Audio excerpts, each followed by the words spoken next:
Chez les Bulles Productions. Salut les riders et bienvenue pour cette vidéo spéciale test de Biclou. Alors aujourd'hui on va se faire le Ducaway Silver Tip. Alors c'est pas parce qu'il pleut et que tu veux pas être trempé que t'as sorti ta Kaway. Non, en fin de compte ça c'est une marque du site Bouybeegir. Et d'ailleurs on verra qui a construit ce vélo et tu verras que c'est pas une petite marque. Mais quand tu regardes bien, tu vois quand même que c'est un machin qui est fait pour avaler tous les défauts. Un VTT de Chabert, quelque chose de pépère. Alors maintenant sur papier le truc il a l'air nickel chrome. Mais en réalité, est-ce que c'est vrai ou est-ce que je suis du bras en conserve? Bah c'est ce qu'on va voir dans la vidéo. Allez, fire!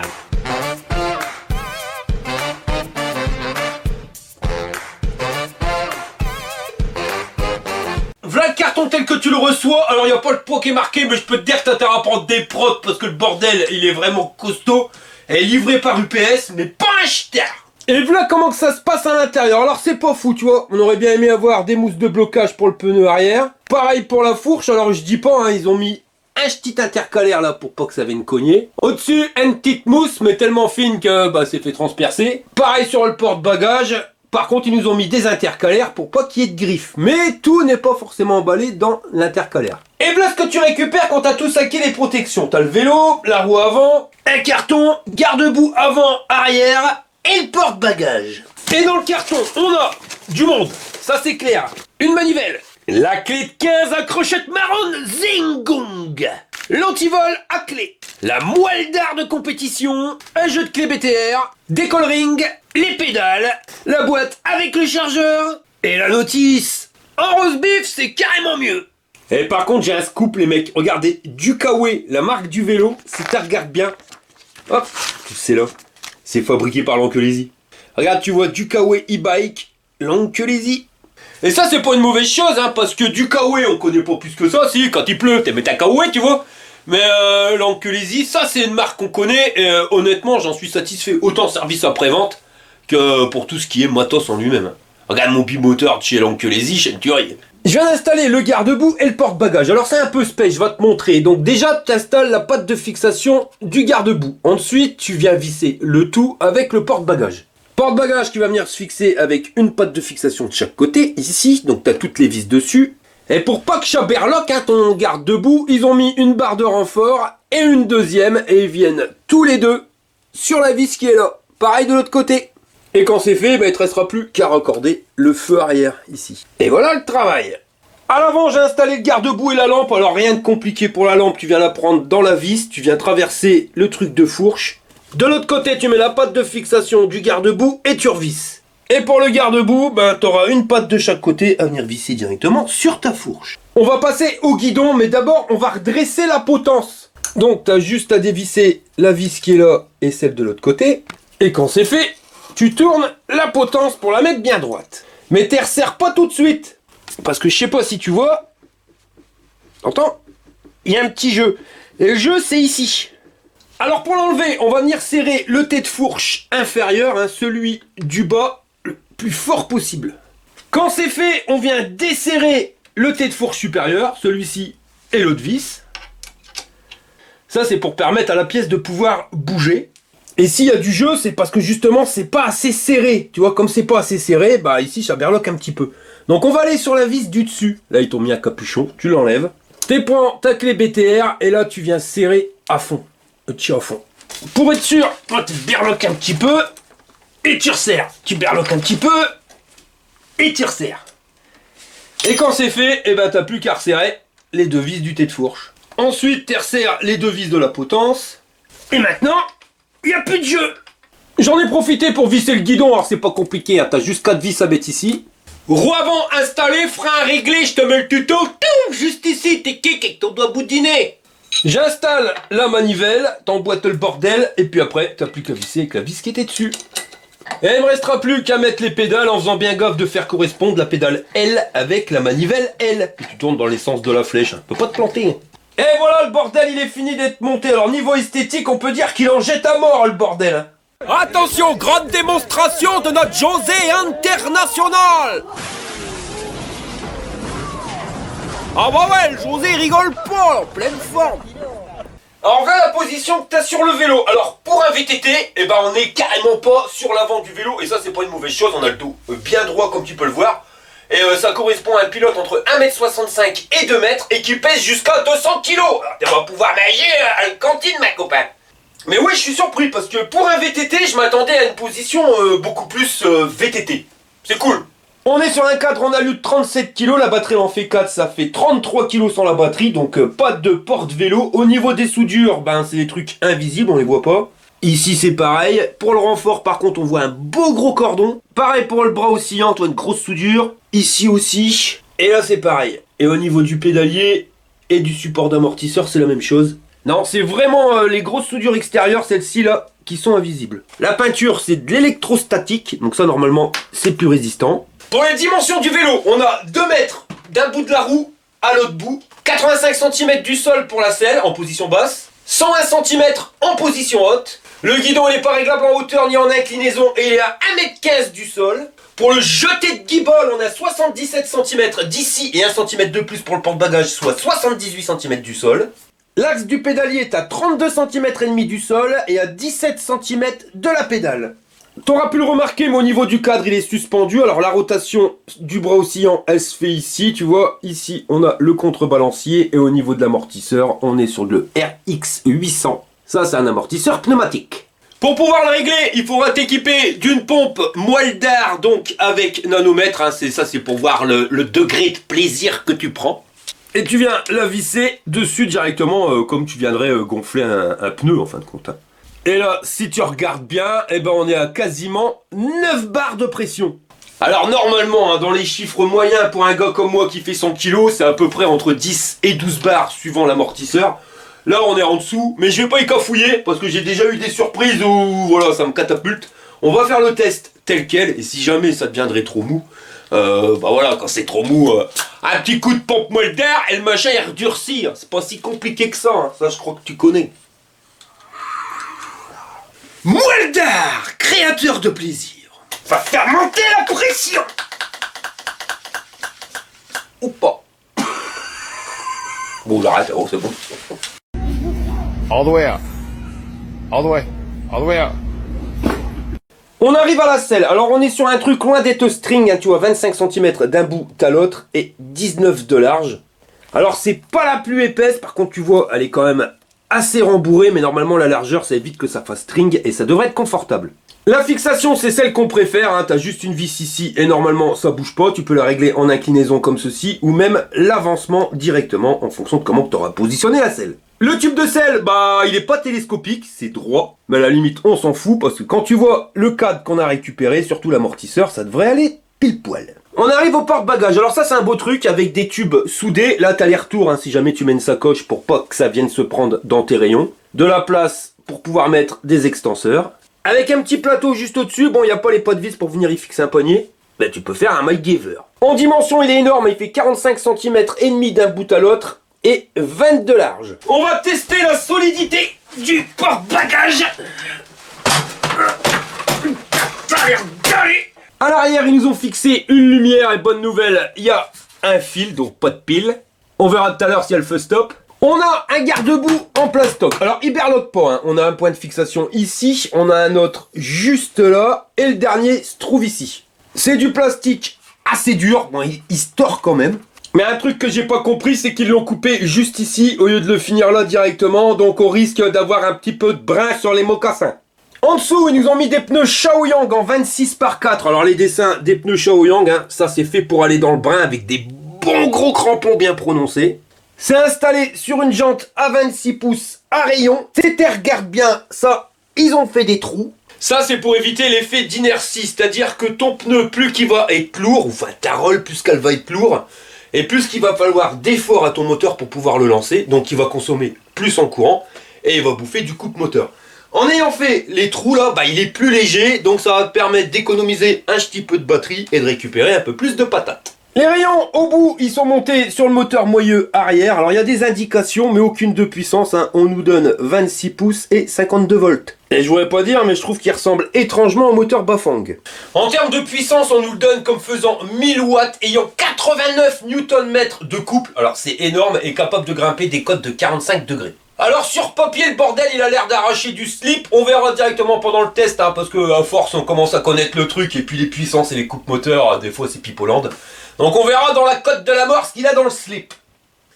Ah ouais, va falloir que t'envoies du steak, hein, parce que 89 Nm, si tu le montes pas, c'est mentirie, hein. Pipo. Sur le moteur est montée une cassette Shimano 7 vitesses, alors 28 dents, 24, 22, 20, 18, 16 et 14, et si tu regardes bien, on n'a pas une dent pareille pour que les vitesses elles passent mieux. En parlant, passer les vitesses, et ben ça sera un dérailleur Shimano Altus qui va faire le taf. Alors par contre, ravise-moi ça, je perds. Tu trouves pas qu'il y a une mouche d'un kebab? Aucune protection de dérailleur pour un vélo de ma boule. C'est un truc à la con, hein, mais c'est un petit détail qui manque. C'est pas un machin qui vaut cher, mais t'aimerais bien quand même qu'il soit équipé avec une protection. T'as perdu des points.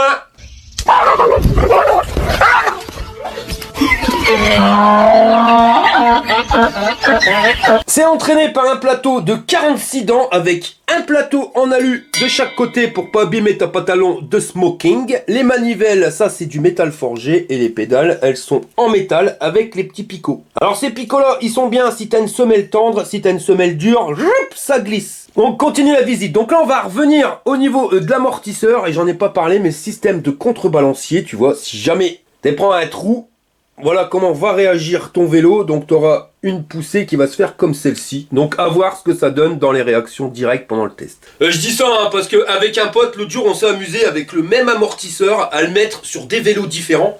Enfin surtout avec le système de contrebalancier différent. C'est soit en direct, soit comme ceci, ou alors avec le truc là. Enfin voilà.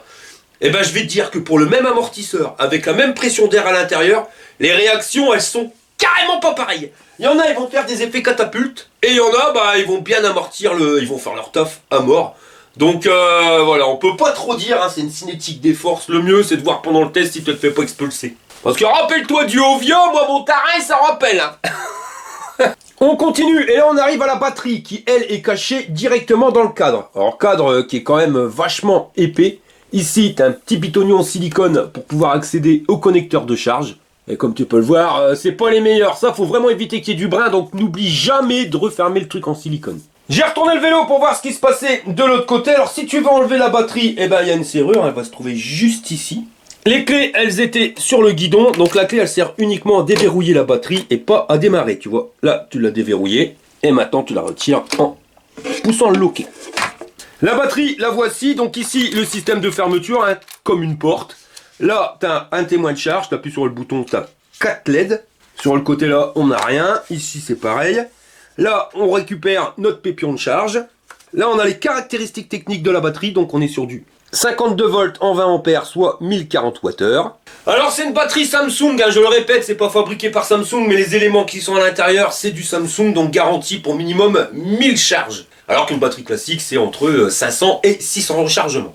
Au niveau autonomie, elle est donnée entre 60 km et 150 en fonction de si tu appuies sur les pédales ou pas, ou si tu roules comme un goré ou pas. Donc nous on fera le test comme on fait d'habitude et on verra ce que ça donne. En dessous de la batterie, là tu as les pépions qui vont distribuer le courant. Et sur le cadre, c'est ici qu'on va venir le récupérer. Donc à l'intérieur, là tu as les petites broches pour venir récupérer ce fameux courant. En dessous, tu as notre contrôleur. Le passage des câbles, il se fait directement à l'intérieur. Ici on récupère le système de verrouillage.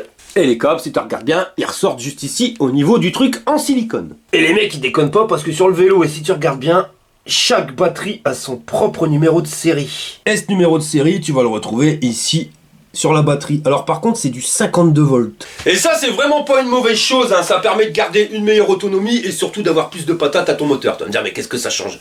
Bah, on a vu qu'on avait souvent des batteries 48 volts. Là, 52 volts, c'est 4 volts en plus.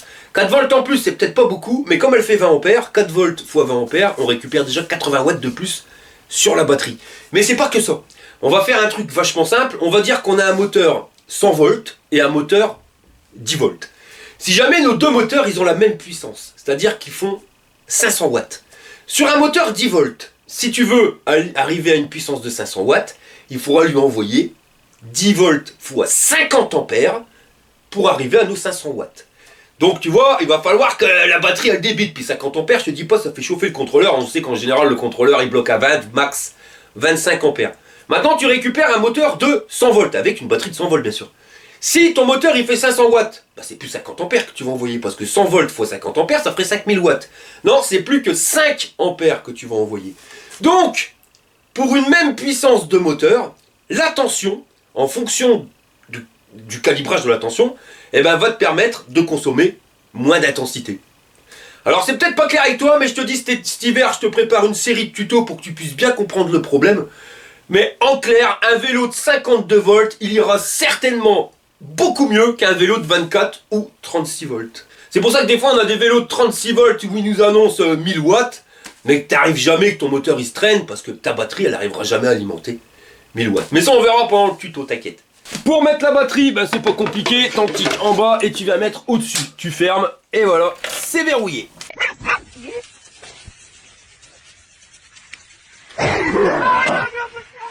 On va profiter qu'on est ici pour vérifier ce qui se passe. Donc là, la connexion moteur, tu vois, ça me fait de plus en plus penser au Bafang. Hein. Ça, il faut dévisser et tirer dessus pour pouvoir la retirer. La béquille, par contre, ça, c'est pas génial. Pourquoi? Parce que le ressort qui est à l'intérieur, il est pas terrible. Et voilà ce que ça fait. Regarde. Tu veux savoir si ta béquille, elle est bonne? Eh ben, tu la relâches. Et si t'es café, je sais que j'ai du brin. Bah, regarde, ça, c'est du brin. Alors, tu vas me dire, ouais, mais c'est pas grave. Si, c'est grave.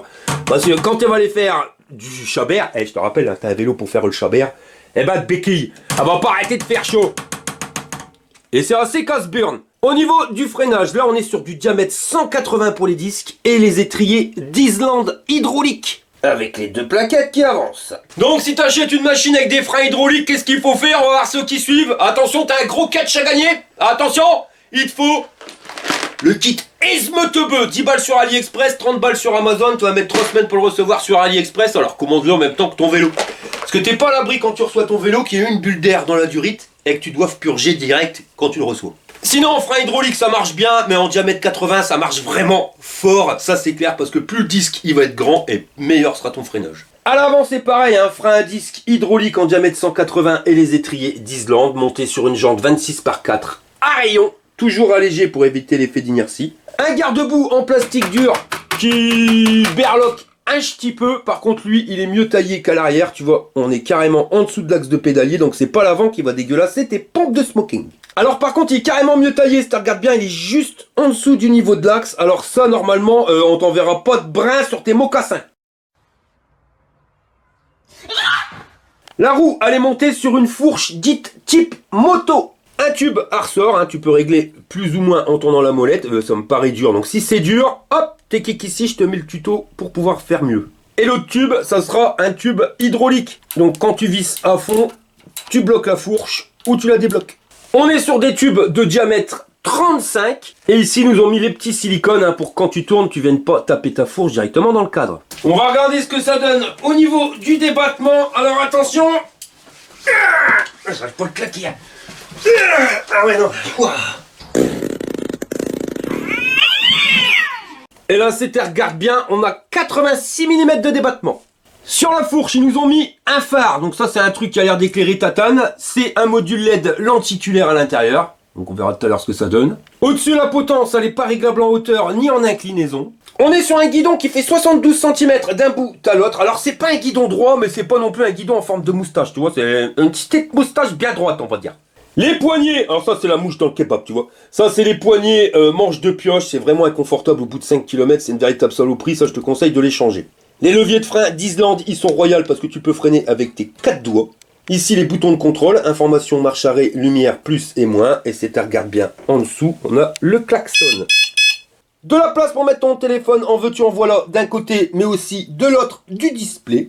Display qui, si tu regardes bien, n'aura pas de port USB. De l'autre côté le sélecteur de vitesse Shimano, donc celui-ci il va bien, c'est pas le meilleur parce que tu vois des petits bitoniaux pour pouvoir le changer, bah, quand tu mets ta main, ça a tendance à te gêner, donc il faut le décaler le plus possible le truc. Là je trouve qu'il est pas encore décalé assez, ça te gêne. Oh, c'est chiant, ça vient de toucher les doigts là et quand tu fais du off-road et que tu t'accroches au bordel, ça a tendance à faire mal.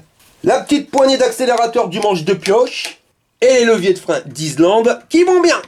Pour allumer le vélo, tu appuies sur le bouton marche arrêt, tu attends que ça s'initialise. Donc là, on a le niveau de batterie sur 5 niveaux, la vitesse en temps réel, le niveau d'assistance qui correspond à un mode, donc une assistance 1, c'est mode éco. Si tu veux changer, tu appuies sur plus ou moins. En 2, on est en normal, 3 pareil, 4 sport et 5 sport aussi. Si tu descends, on arrive à Odo, distance kilométrique totale, et la bonne nouvelle, ils ont fait 600 mètres. Donc ça veut dire qu'à l'usine, il y a un gars qui a fait 600 mètres avec ton vélo, donc ça veut dire que quand il est rentré dans le carton, le bordel, il marchait. Donc normalement, quand tu le ressortiras, sauf si le transporteur, il a fait le chabert, ça devrait aller. Tu veux changer les informations, t'appuies sur le bouton info, là tu passes au compteur kilométrique journalier, vitesse max, vitesse moyenne, et tu reviens à la distance kilométrique totale. Si tu veux allumer la lumière, bah t'appuies sur le bouton lumière qui est là, et t'as un voyant lumière qui s'allume. Et voilà ce que ça nous donne au niveau éclairage, et je te dirais, ouais bof, parce que tu vois que ça te fait un truc vachement lumineux qui va éclairer super loin, mais par contre ça éclaire pas large. On voit de la lumière, mais c'est juste parce que ça reflète sur le mur. Je te garantis que ça, le soir, tu vois que dalle, sauf en ligne droite.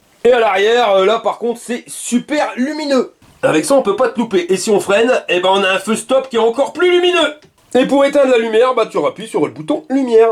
Bon, on va recharger le vélo. Alors on a un chargeur avec un cordon qui va de ta batterie à ton chargeur qui fait un bon 1,10 m. Et de ton chargeur à ta prise qui va nous faire 1,40 m. Chargeur qui est assez lourd. Alors il est pas ventilé, hein. C'est celui qu'on va retrouver sur une majorité de vélos en ce moment. Et si tu regardes bien, il est en 58 volts 8 pour 3 ampères. Donc une batterie de 20 ampères, il lui faudra moins de 7 heures pour faire une charge complète. T'as branché tous les câbles là, Monique? Oh oui, mon Jean-Claude. Alors accroche-toi à te marronne, je vais appuyer sur le pitonio. C'est l'heure du test. Bon allez, nous voilà partis pour les tests de ce Ducaway Silver Type 8. Et là je peux te dire que direct tu sens le coupe moteur. Ah ouais, dans la côte tu vois, on grimpe sans souci. 13, 14 km/h, tu vois que tu continues à accélérer 15, 16. Et ça c'est que c'est un moteur qui envoie du steak. Freiner, alors là, les plaquettes faut vraiment qu'elles se mettent en place. On va regarder les niveaux d'assistance. Donc on va se mettre mode éco en 1. Alors déjà premier test, on va tester l'accélérateur. Et oui, l'accélérateur, il est calé par rapport au niveau d'assistance. Tu vois, ça nous amène à 10 km/h. Si je lâche et que je pédale, il n'y a aucune différence. Et si je réaccélère tout en pédalant, on sent pas d'accélération. On verra après sur les autres paliers. Assistance 2. Bah, l'accélération, elle est pépère. Tu sens même pas plus que ça. Et on est à 13 km/h. Et si j'accélère, non, c'est pareil, toujours taillé sur le même niveau. Assistance 3, là par contre tu sens un petit coup, tu pars en arrière. Ça nous amène à 17 km/h 5. L'accélérateur, pas de changement. Assistance 4, là tu sens que le bordel il tire. On est à 21 km/h. Toujours pas de changement à l'accélérateur. Non, aucun changement. Et si on passe en assistance 5, on va arriver à 25 à l'heure, donc là on est sur un modèle qui est bridé. Ouais, bon, stop. Maintenant on va le faire en modèle débridé. On refait le test. Assistance 1. Donc là tu sens que ça accélère, c'est pas la même mayonnaise. Ah non, pas du tout la même mayonnaise parce qu'on arrive déjà à 24,8 km/h. Si je pédale, il n'y a pas de changement. Et si je réaccélère, je sens pas d'accélération. Donc voilà, en mode débridé, l'assistance 1, t'es déjà au maximum autorisé, soit quasiment 25 km/h. On va passer en assistance 2. Là, tu sens que ça tire. Et ça grimpe, on arrive à 33 km/h. Les freins, il va vraiment falloir qu'ils se rodent. L'angle de braquage, hein, tu vois qu'on est sur un 26 pouces. Ça reste énorme. Ça, les 26 pouces, si tu veux te faufiler entre les voitures, c'est un peu plus compliqué qu'avec un 20 pouces. Remarque, j'ai remarqué que les 24 pouces, c'était un bon intermédiaire. Bon, on va se claquer l'assistance 3. Là, on sent que le truc, il tire. Et on est à 38 km/h. Ah, tu sens que c'est un moteur qui respire, ça, 39. Si tu passes en assistance 4, pourtant, ça monte légèrement. Et tu sens que le bordel, il continue de grimper. Et on arrive à 41 km/h. Don de peau à la route. Ça y est, les plaquettes, elles commencent à se faire. Fourche super rigide. Tu peux te pencher quand tu tournes. Tu sens que bordel, voilà, ça reste fixe et t'as pas la roue qui part de piste à coin. Ça, super important parce que ça reste super dangereux ces fourches rigides. Enfin, qui restent souples. Enfin, pas souples sur l'amortissement, hein, mais qui vrillent. Voilà, c'est ça le mot exact. Quand tu tournes le guidon, la fourche, elle tourne pas tout de suite. On va se prendre une bordure. La fourche, elle avale absolument bien. Le cadre suspendu, ça a l'air d'aller. J'ai pas trop senti. Peut-être pas un peu dur. Mais ça va voir. Ah, on va faire une petite course.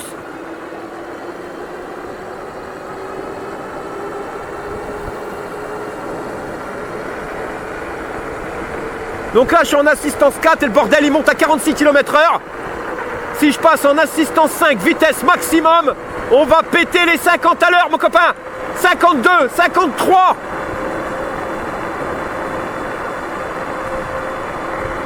54 km/h. On va se prendre un dodan à fond, je suis assis sur la selle. Un petit effet catapulte. Et pour la cadence de pédalage, voilà ce que ça donne à 50 km/h. Ouah, il tartine sévère ce vélo. Je crois que c'est celui qui nous a amené le plus vite sur du plat. Alors les déformations de la route. Alors la fourche, c'est une pépite. Hein. Elle avale tout. Le cadre, ça a l'air d'aller. Mais bon, j'ai eu un petit effet ressort sur le ralentisseur. Après on arrive à fond de banque, tu me dis. Mais on va quand même... ouais, on va voir ça. On va le tester, on va y en mettre plein la tronche. Et tu sens que t'as un machin qui peut avaler tous les défauts. Hein. Ben, je vais me répéter, mais les 26 pouces, c'est un truc de dingue. Regarde, là, il y a des trous, bam, bam, bam, bam, ça avale. Hein. Tu passes partout. Il n'y a aucun souci. Les gravillons, là, ça grimpe. Bon, tu sens que ça ralentit, mais ça passe quand même. On est à 35 km/h. Et des formations, là, nickel chrome. On va voir dans la côte ce que ça donne. Les vitesses, elles passent super bien avec ce sélecteur aussi. Hein. Quand tu le décales un petit peu de la poignée, ça te permet d'éviter que ça te gêne parce que c'est vraiment un des défauts de ce sélecteur de vitesse. Bon là, tu vois que dans la côte, ça ralentit. Là, je suis en vitesse choucroute. On est à 15 km/h. Donc tu vois la cadence. La choucroute, elle est peut-être pas assez choucroute, tu vois. Autant quand tu vas à grande vitesse, tu arrives à porter ton vélo avec la transmission, que quand tu voudrais lui donner un coup de main dans des conditions vraiment extrêmes où t'en chies comme un russe, ça risque peut-être d'être un peu dur. Sinon, ouais, on arrive à grimper la côte à 25 km/h et ça, c'est pareil, on n'est pas beaucoup de vélos qui nous ont fait grimper cette côte à cette vitesse-là. Hein, parce que je pédale, c'est juste pour faire tourner les pédales. Hein. J'appuie pas dessus. Alors, tu vois, ça ralentit. Et ça passe bien. On a un moteur qui est quand même vachement coupleux. Tu sens que c'est pas de l'arnaque. Quand ils te disent que ça fait, je sais plus, 89 Nm, je veux bien le croire. On va regarder l'équilibre du vélo. Voilà! Là, tu décolles les deux roues, mon copain. T'atterris pas à l'avant, t'atterris pas à l'arrière. Le vélo super bien équilibré, stable. Et la réception, waouh! La fourche à l'aval, super bien. Mais t'as aussi le cadre. Hein. Le cadre suspendu me paraît d'être une merveille aussi. Hein. Ça, on va se fixer directement en faisant ce terrain. Ah ça, et là, je pédale pas. Hein. Là, je suis uniquement à l'accélérateur. Et ces bosses-là, elles sont vachement traîtres. Il y a beaucoup de vélos qui sont pas passés. Alors là, je pédale juste pour le lancer un peu. Puis on va regarder ce que ça donne. Allez, là, je suis uniquement à l'accélérateur. Ah, je vais éviter la flotte. Ah bah non, il y a des garde-boue. Et ben, les garde-boue pile poil. Bien taillés. J'en ai pas plein les pompes. Ah, tu sens que ça ralentit, mais la bosse, elle est énorme. Mais ça passe, regarde. Et je pédale pas. Hein. Là, je lui donne pas de coup de main, alors qu'il y a une paire de vélos. Il fallait pédaler comme un dératé. J'arrivais en haut, j'étais essoufflé de sa mère. Là, regarde, celle-là, elle est terrible. Et ben, elle passe. Eh, ces petites bosses-là, pour voir le couple moteur, c'est pas mal non plus.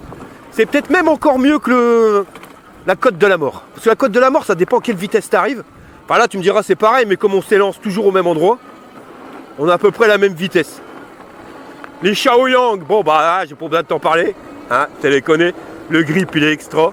Et le cadre, il est super, super rigide. Et voilà, tu sens que le bordel, il bouge pas. Ça, c'est un machin qui est fait pour avaler tout. Hein. Là, tu peux aller faire le Chabert plus avec ce vélo-là. Et l'idée qu'ils aient mis des garde-boue et des porte-bagages, je trouve ça génial. Bon, attends, on va essayer ça, je t'en reparle après. Voilà, regarde ça. T'avales tous les défauts. Voilà. Le cadre, il est parfait. L'amortisseur, il est taillé pile poil à cette pression-là pour un mec comme moi qui fait 100 kg. Tu sens qu'il travaille bien, parce que là, j'ai mis mon cul qui dépasse de la selle à l'arrière. Et des fois, je me fais légèrement pincer par le porte-bagages. Donc, tu sens que le cadre, il travaille. Regarde comment tu les passes, les trucs. Et ça claque pas. C'est une merveille. Pour aller faire le Chabert, c'est une merveille. Donc, comme je te disais, c'est bien qu'ils aient mis le porte-bagages et les garde-boue, parce que tu peux avoir un vélo pour aller faire le Chabert. Vous êtes nombreux à me dire, ah, moi, quand je fais le Chabert sur mon VTT, pas besoin de garde-boue. Bah ouais, mais si tu vas aller travailler après. Si samedi, tu vas aller faire le Chabert et aller travailler la semaine, voilà, tu peux pas y aller parce qu'il n'y a pas de porte-bagages, enfin qu'il n'y a pas de garde-boue. Et qu'il y a du brin, tu vas arriver plein de brin à ton boulot. Et le porte-bagages, tu vas aller faire le Chabert et grand-mère, elle te demande de ramener un pack de lait. Tu peux le mettre avec ton porte-bagages. En plus, il est génial le porte-bagages, il est quand même énorme. Bon, allez, on va essayer ça. Hop, hop, hop, hop, hop. Oh, purée. Là, on n'est pas loin. Là, la roue, elle est à même pas 1 mètre du sommet la roue avant. Ouais, tu le sens, le moteur il est coupleux, il envoie du steak. On voit toutes mes traces du test de la côte de la mort. Allez, elle est là, à l'atterrissage. Non, voilà, j'étais méchant en disant qu'il y avait un effet catapulte. Pas du tout, peut-être sur le ralentisseur. Mais là, tu sens, voilà, le cadre il travaille, il absorbe bien enfin, l'amortisseur absorbe bien le choc, la compression. Et quand il décompresse, t'as pas l'effet catapulte. Pourtant, c'est pas un amortisseur où tu peux régler la remontée. Par contre, les poignées. Hein. Voilà, on est à 4,6 km, j'ai déjà mal. Je te jure, ces poignées-là, je les supporte pas. Elles font super mal.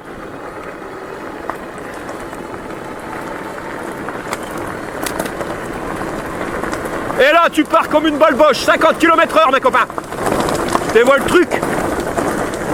Ouais, je vais ralentir parce que j'ai pas envie de refinir à l'hôpital.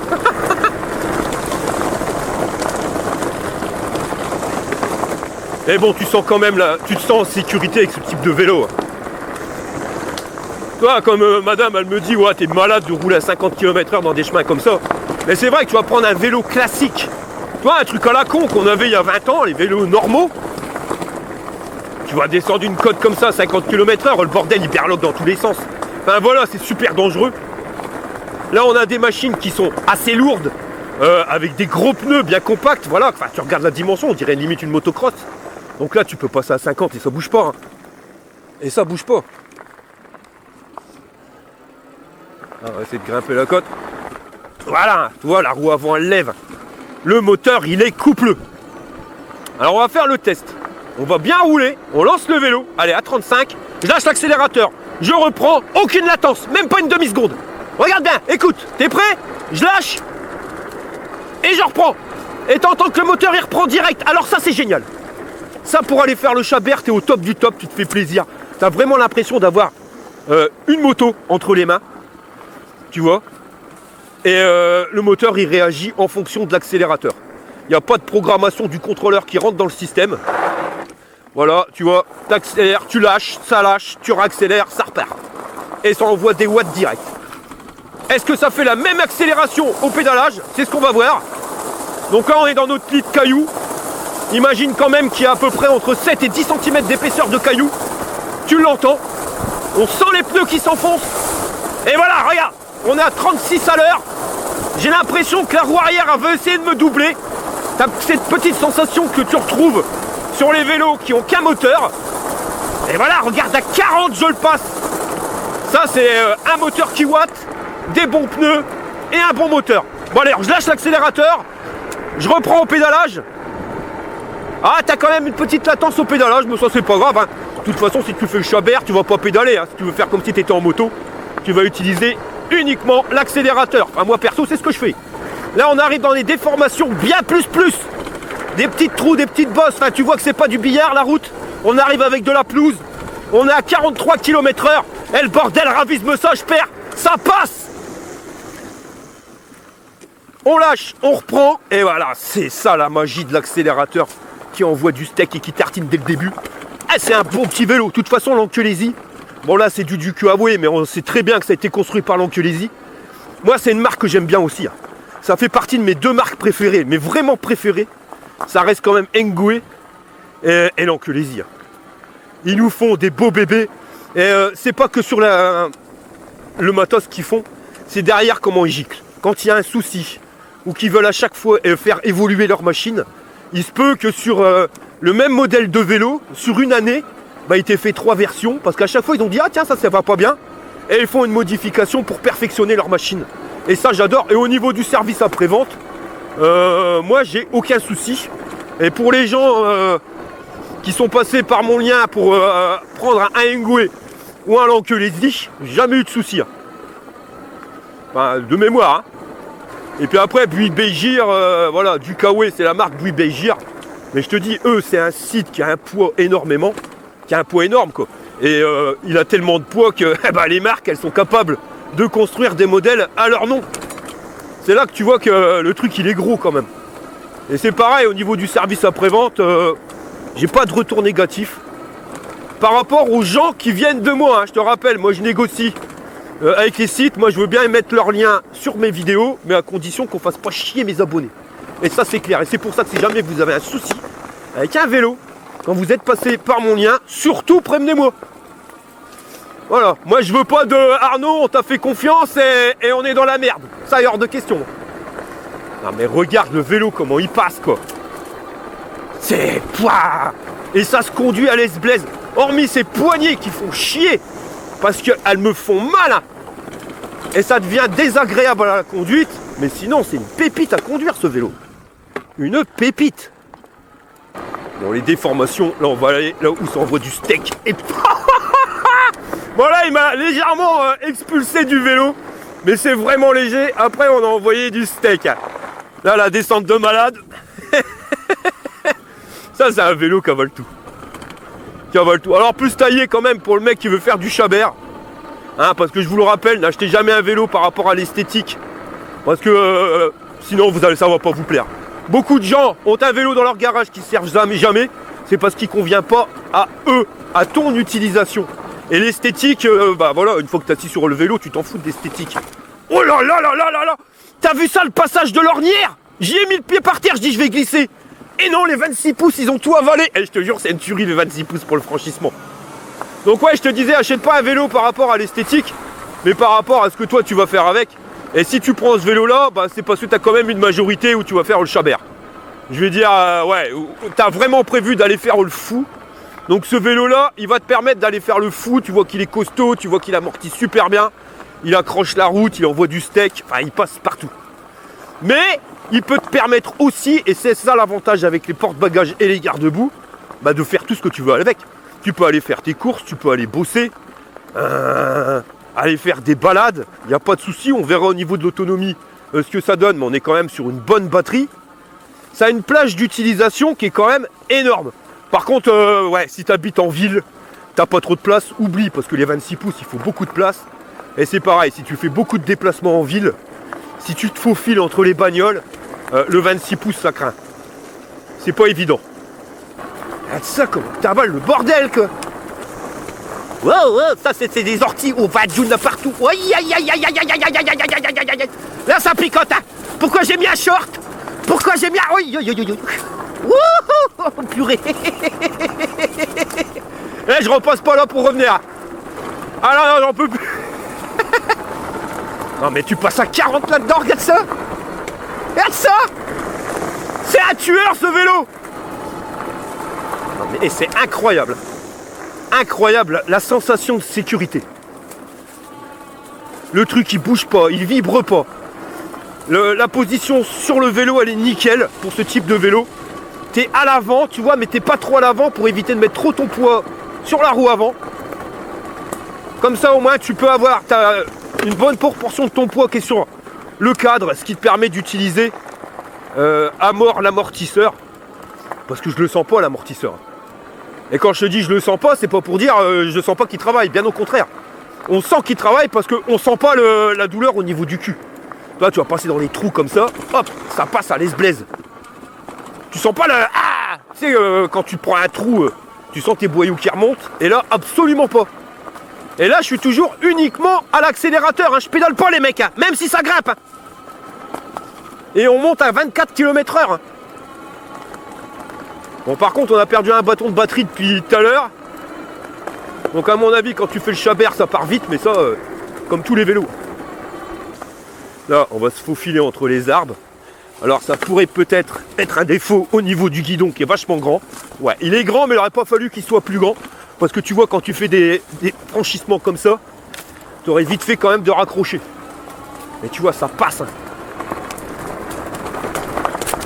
Allez, on va envoyer du steak, on va tartiner, ils font les ballons. Donc là, on voit bien que le chemin, il n'est pas bien plan, hein, c'est pas du billard. Au niveau des bras, je sens aucune vibration, hormis ces manettes de merde, ces poignées à la con, qui font vachement mal. Au niveau du cul, c'est super confortable. La selle, c'est pareil. Je la sens pas. Et là, on est à 47 km/h. Non, mais c'est une pépite. C'est une pépite, ce vélo. Il avale vraiment tous les défauts.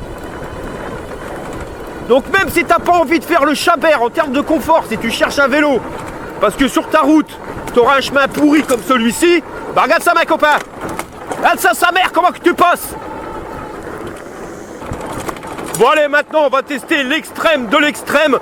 Donc on est toujours sur un chemin de terre complètement pourri, mais là on va rajouter la couche de gravat, les briques, les tuiles, et voilà, ça passe à fond les ballons.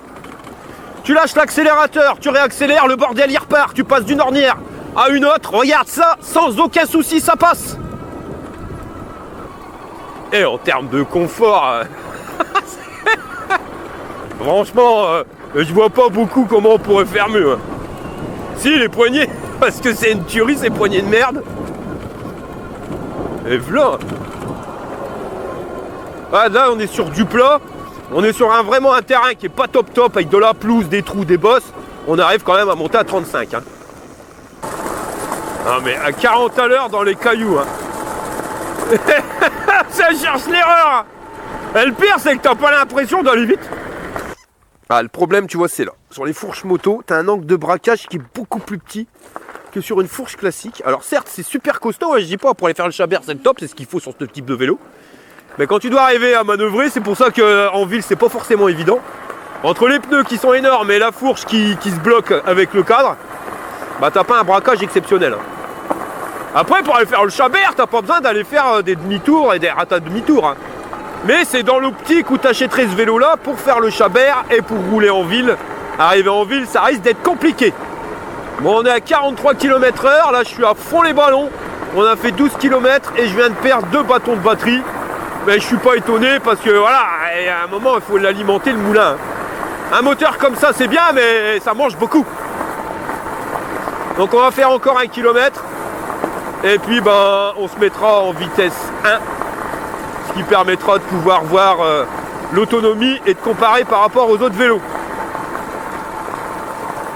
Et tu sais quoi? Il est tellement stable. On est à 41 km/h que là j'ai l'impression de pas avancer. Je te jure que c'est vrai. J'ai l'impression de pas avancer. Je vois une longue ligne droite devant moi. Et voilà, t'es là, tu as l'impression de te traîner. Alors que là je suis quand même à 41 km/h. Hein, dans les cailloux. Hein. Bon alors, 13 km 100. On a fait nos 13 bornes. Je vais me remettre en assistance 1. Pour aller à une vitesse qui va avoisiner les 25 km/h. Alors déjà qu'à 40 km/h, je m'ennuyais, je trouvais la ligne droite vachement longue. À 25, ça va encore être pire. Attention, c'est pas une critique, hein. C'est vraiment juste pour te dire que le vélo, ouais, c'est... T'es pas sur un tapis volant, mais vraiment pas loin. On a l'impression d'être sur un aéroglisseur. Tu vois les défauts, mais tu les sens pas. Bon bah écoutez, moi je vais continuer de rouler tranquille et détendu à 25 à l'heure. On va regarder le niveau d'autonomie exact et puis on se retrouve à la maison pour un petit débriefing. Chez des Bulles Productions vous présente les aventures de Jean-Claude Tagueul et Monique Tamer. Je crois que j'ai peut-être fait trop puissant. Aujourd'hui, sur cette émission intergalactique, nous allons voir le principe de fonctionnement ça va, des planètes Monique s'il n'y avait pas Bah d'essence. ça, c'est toi qu'il faut dire ça, alors mon Jean-Claude, le salon funéraire. Bah, c'est pas gai de voir son pote mort allongé comme ça devant toi, hein. Ça refroidit. Mais qu'est-ce qui s'est passé? Il était si jeune. Bah écoute, sa femme, elle m'a tout raconté. Vas-y Jean-Claude, explique-moi. Lundi, il est rentré du travail et sa femme, elle m'a dit, là, il était déjà pas bien. Il a dû choper la grippe. Bah alors, il est mort de la grippe. Non mais laisse-moi finir. Alors je te disais, lundi il a la grippe, il va se coucher, mais avant sa femme elle lui donne 2 aspirines. Eh ben tu sais quoi? Le lendemain matin, il est au raide comme un piquet, mort. Bah alors, il est bien mort de la grippe. Mais non, son médecin nous a tout raconté. Alors vas-y, parce que là je comprends rien. Son médecin nous a dit que l'aspirine avait dû le faire transpirer, et c'est ça qui l'a tué. C'est parce qu'il a transpiré qu'il est mort. Eh ouais, c'est pas moi qui le dis, c'est le médecin. Je comprends pas, Jean-Claude. Monique, Dylan, il était fonctionnaire, et faire suer un fonctionnaire, bah ça le tue. Alors je suis rentré de la balade, j'ai fait 37 km, il m'a dit 2 bâtons de batterie, mais là c'est un matheux, parce que finalement il m'en restait plus qu'un. Et je peux te dire que quand il reste plus qu'un bâton de batterie, c'est plus la même mayonnaise, hein. Tu vois que le machin il est beaucoup moins nerveux. qu'il faut appuyer plus sur les pédales, et heureusement que je suis pas tombé en panne de batterie, parce que là j'ai quand même torché jusqu'au bout. J'ai même eu peur, hein, je vais pas te mentir. Hein. Mais tu vois que quand tu dois pédaler et qu'il n'y a pas l'assistance électrique, eh ben t'en chies comme un russe, quelque chose de pépère. Et ça me permet de revenir aussi sur la poignée d'accélérateur. Il n'y a pas de différence entre le pédalage et la poignée d'accélérateur au début, quand ta batterie elle est vachement chargée. Par contre, à partir de 50% de batterie, c'est plus la même mayonnaise.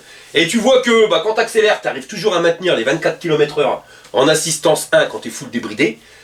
Par contre, dès que tu pédales, on a vu au début, il n'y avait pas de différence. Là, c'est plus pareil. Tu lâches l'accélérateur, tu pédales quand tu as 50% de batterie, et là, tu arrives à 20 km/h.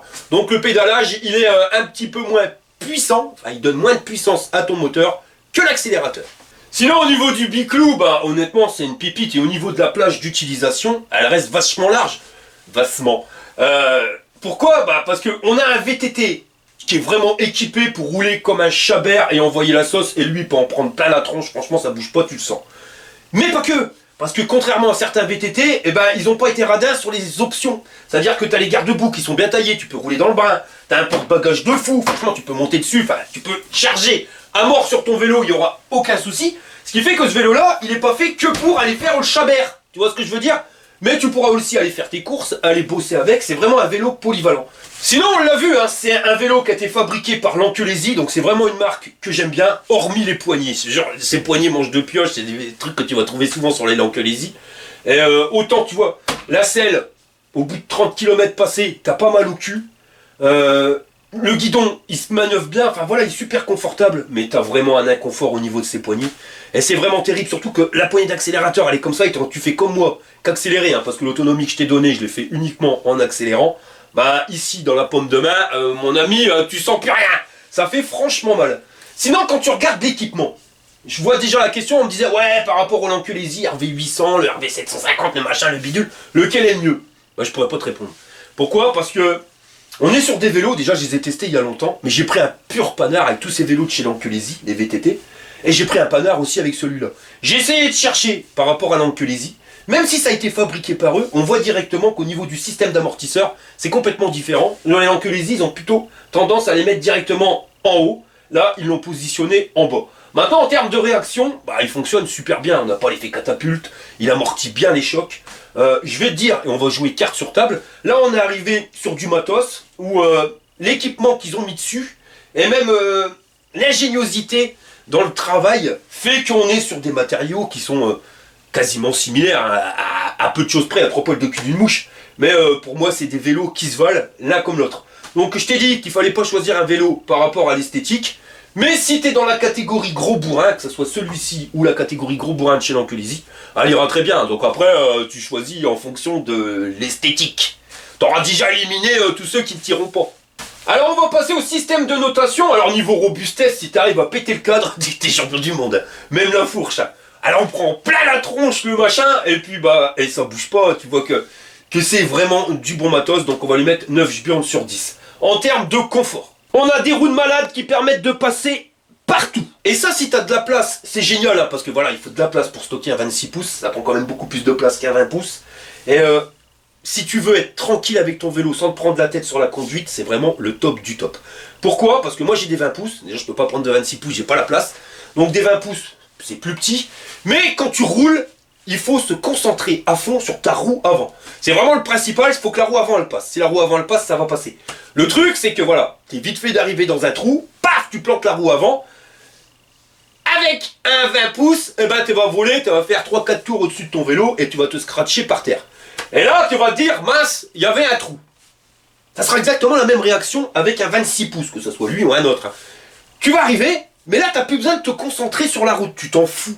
Tu peux regarder le paysage à droite, à gauche, tu vois, t'apprécies la vie. C'est pas la même conduite, voilà, t'es plus du tout à piloter, t'es à te concentrer sur la roue avant, non, sans tamponne de ta roue avant. Tu vis le truc, tu vois les animaux, tu vas voir le paysage, tu vas regarder les trucs à droite, à gauche, la belle nana qui passe.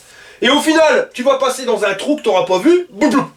Tu vas le franchir nickel chrome, et t'auras la même réaction. Mince, il y avait un trou. Seulement, c'est pas le même résultat, il y en a un, tu te seras torché à terre, et l'autre pas du tout. C'est pour ça que je conseille absolument aux personnes qui ont un 26 pouces, enfin, qui veulent un vélo sans se prendre la tête sur la conduite, de partir sur un 26 pouces. Alors regarde, je fais une petite aparté. Vous êtes nombreux à me dire, ouais, t'as fait beaucoup de tests de vélo, on est perdu. Je comprends, tu vois, mais c'est vrai que Il y a tellement de sortes de vélos pour tellement de sortes d'utilisation. Donc je comprends que vous puissiez être perdu. Et si t'as pas envie de te taper toutes les vidéos, je puisse comprendre aussi. Bah contactez-moi à arnoets@yahoo.fr et vous me dites exactement ce que vous recherchez. La position, si vous voulez de l'autonomie, si vous allez faire le chabert, c'est plus pour aller faire les courses, plus pour aller faire de la balade, chemin mixte, vous allez faire de la ville, vous allez avoir des chemins de tracteur sur votre route, vous n'avez pas de place chez vous pour le stocker, vous prenez des transports en commun, enfin voilà. Comment vous voulez que... Enfin, l'utilisation que vous allez avoir avec votre vélo, dites-le moi en mail, et puis bah, je vous dirai les choix de vélo que je pense le plus adéquat pour vous. Parce que si je fais des vidéos sur les tests de vélo, bah, c'est qu'au final...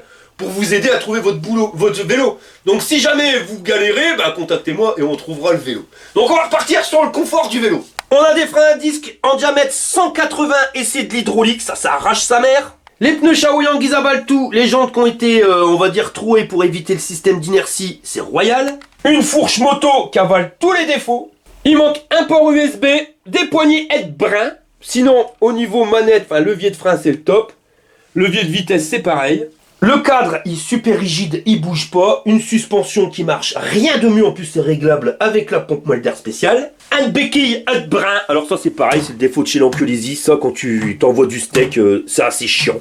Le porte-bagages, super costaud. Et une selle qui est pas string et qui pique pas ton cul. Et j'ai oublié les garde-boue qui t'en envoient pas plein la tronche. Donc, à cause des poignées et du manque du port USB, on va lui enlever un point. On aurait pu lui mettre 9 jupons sur 10 sans souci. En plus, on a une batterie LG quand même, faut pas se plaindre. Ou Samsung, je sais plus, mais enfin, une des deux, c'est des bonnes, hein, 1000 rechargements. Donc, on va lui mettre 8 jupons sur 10. En termes de puissance moteur, bah, on est sur un moteur qui va bien t'accompagner, qui grimpe bien les côtes. On va lui mettre 5 jupons sur 10 sans problème. Surtout l'effet de la programmation du contrôleur, hein, quand tu lâches l'accélérateur et que tu reprends, et que ça envoie du steak, là, pour cette catégorie de vélo, on est bien content de l'avoir. En termes d'autonomie, on avait dit tu fais 7 km t'as 1 jupons, on en a fait 37. Ça va nous amener à 5 jupons sur 10. Et en termes de rapport qualité-prix, on est sur un vélo qui est quand même assez cher. On est à 2500 balles, je vais pas te mentir. Maintenant tu sais ce que t'as. On a dit, ce qui fait le prix du vélo, c'est la batterie. On est sur un bon truc en 20 ampères. Le moteur, on est sur un bon moteur. Et je soupçonne que ça soit un moteur Bafang, mais c'est pas indiqué. Mais on reconnaît quand même bizarrement les connexions électriques, donc il y a de grandes chances que ça soit ça. On a une conception au niveau du cadre qui est vraiment bien foutu, un truc vachement costaud. Le système d'amorti qui marche rien de mieux, hein, parce que je te l'ai déjà dit. Mais le même amortisseur sur des contrebalanciers différents ne réagissent pas du tout pareil. Et là, ça réagit vachement bien. La fourche, tu vois que c'est de la qualité. Ben voilà, tu vois que quand tu achètes ce matos-là, t'as pas de la merde. Et t'as l'avantage, tu vois, c'est comme il est équipé des garde-boue et du porte-bagages, tu vas pas rester uniquement dans le truc où tu vas faire que de chabert avec. Comme avec le Ranger, tu vois, tu peux faire mieux. Tu peux faire le chabert, mais beaucoup de choses. Ce qui fait que ça nous amène à un VTT, on va dire un peu comme un couteau suisse, multifonction.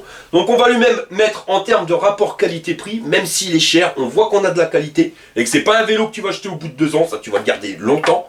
On peut lui mettre sans problème 7 jupons sur 10. Et voilà les gars, je peux te dire que tu peux être sûr avec ce vélo là, tu seras pas déçu. Et au niveau du service après-vente, normalement, Buick Béchir, il n'y a pas de souci. Moi j'ai négocié 0 souci pour mes abonnés.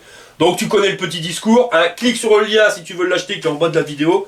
Ça donnera un petit coup de main à la chaîne, ça c'est pratique, hein, parce qu'il y a des moments ça commence à coûter cher, surtout quand tu te votes. Et puis surtout tu feras partie de ma base de données, donc si tu as le moindre souci, tu me contactes en premier. On voit ensemble ce qu'on peut faire avec ton vélo, puis si on peut rien faire, eh ben on fera marcher directement le service après-vente.